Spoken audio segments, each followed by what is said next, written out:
So who's going to decide? Are you kidding me?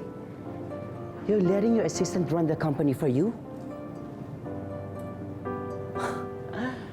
Very well, Lucille. I just hope you're doing the right thing. Okay, bye.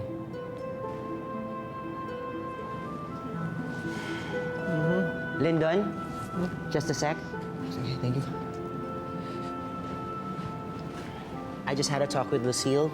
She's not coming back for the meeting. So ikaw mo nang papalit sa kanya. Bilisan mo. I want this meeting over and done with. Go. Gentlemen.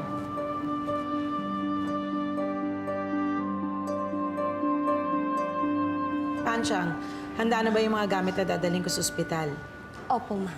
O tingin mo, baka may nakalimutan ka pa. Ayoko nang pabalik-balik ako. Opo. Oh, Lucille, bakit ang aga mo umuwi? Hindi ba marami ka pang gagawin sa opisina? Nay, wala ako sa mood. Pwede ba?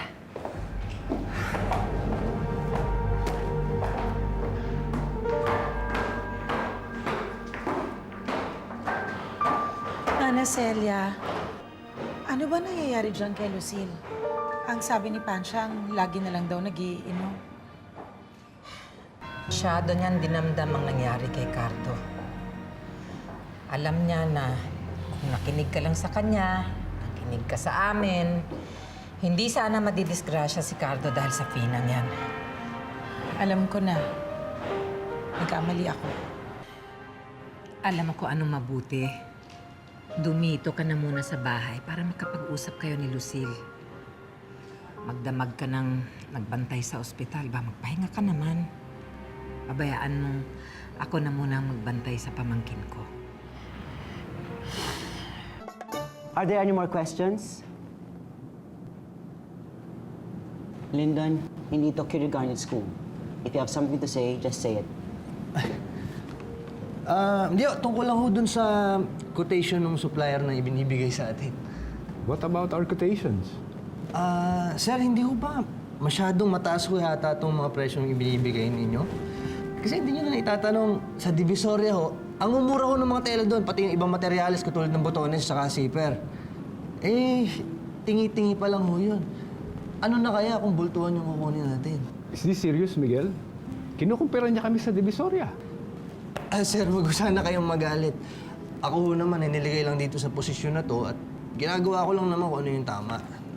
Niinsulto mo kami. Then if you think na piniperahan namin ng MB Garments, then humanap na lang kayo ng iba niyong supplier. Let's go.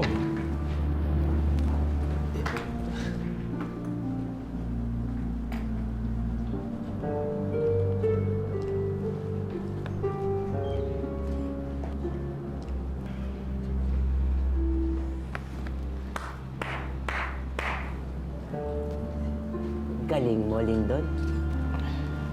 Alam mo ba kung anong ginawa mo? Sabi nyo kasi sabihin ko kung may gusto kong sabihin, kung may kailangan ba. Maglo-launch na tayo in a month. Paano tayo magsisimula ng manufacturing with this mess you just created? What? Pwede mag-anap na lang tayo ng ibang supplier. Yan ang gawin mo. Maghanap ka ng bagong supplier na magsusupply sa atin ng bagong materials. Good luck sa